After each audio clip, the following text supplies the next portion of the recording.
Chapter 14. Now Joab the son of Zeruiah perceived that the king's heart was toward Absalom. And Joab sent to Tekoa, and fetched thence a wise woman, and said unto her, I pray thee, feign thyself to be a mourner, and put on now mourning apparel, and anoint not thyself with oil, but be as a woman that had a long time mourned for the dead. And come to the king, and speak on this manner unto him. So Joab put the words in her mouth. And when the woman of Tekoa spake to the king, she fell on her face to the ground, and did obeisance, and said, Help, O king. And the king said unto her, What aileth thee? And she answered, I am indeed a widow woman, and mine husband is dead.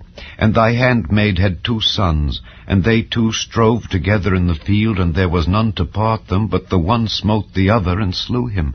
And behold, the whole family is risen against thine handmaid. And they said, Deliver him that smote his brother, that we may kill him for the life of his brother whom he slew, and we will destroy the heir also. And so they shall quench my coal which is left, and shall not leave to my husband neither name nor remainder upon the earth. And the king said unto the woman, Go to thine house, and I will give charge concerning thee. And the woman of Tekoa said unto the king, My lord, O king, the iniquity be on me and on my father's house, and the king and his throne be guiltless. And the king said, Whosoever saith aught unto thee, bring him to me, and he shall not touch thee any more. Then said she, I pray thee, let the king remember the Lord thy God, that thou wouldest not suffer the revengers of blood to destroy any more, lest they destroy my son.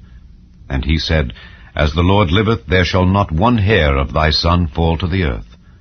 Then the woman said, Let thine handmaid, I pray thee, speak one word unto my lord the king. And he said, Say on. And the woman said, Wherefore then hast thou thought such a thing against the people of God? For the king doth speak this thing as one which is faulty, in that the king doth not fetch home again his banished. For we must needs die, and are as water spilt on the ground, which cannot be gathered up again. Neither doth God respect any person, yet doth he devise means that his banished be not expelled from him. Now therefore that I am come to speak of this thing unto my lord the king, it is because the people have made me afraid. And thy handmaid said, I will now speak unto the king. It may be that the king will perform the request of his handmaid. For the king will hear to deliver his handmaid out of the hand of the man that would destroy me and my son together out of the inheritance of God. Then thine handmaid said, The word of my lord the king shall now be comfortable. For as an angel of God, so is my lord the king to discern good and bad.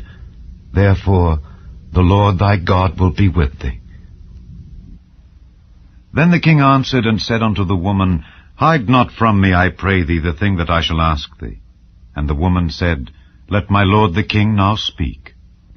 And the king said, Is not the hand of Joab with thee in all this?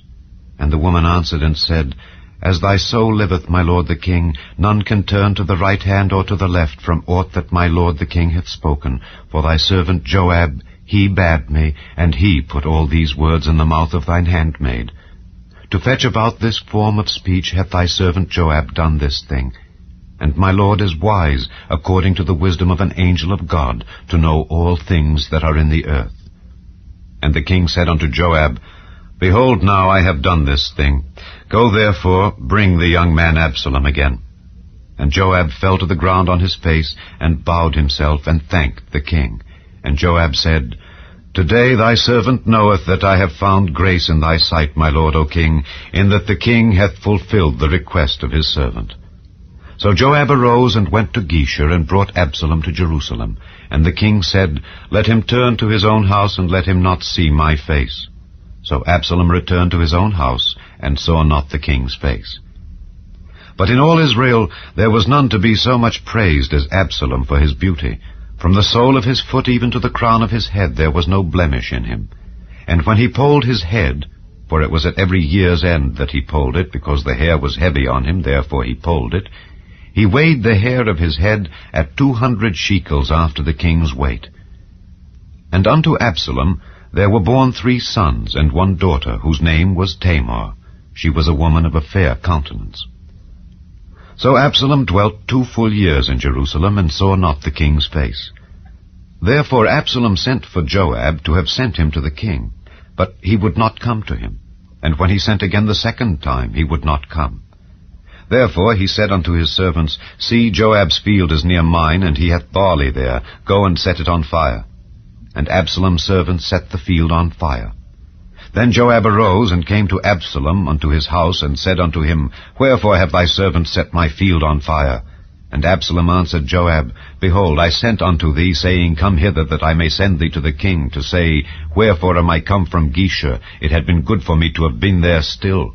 Now therefore let me see the king's face, and if there be any iniquity in me, let him kill me. So Joab came to the king, and told him. And when he had called for Absalom, he came to the king, and bowed himself on his face to the ground before the king. And the king kissed Absalom.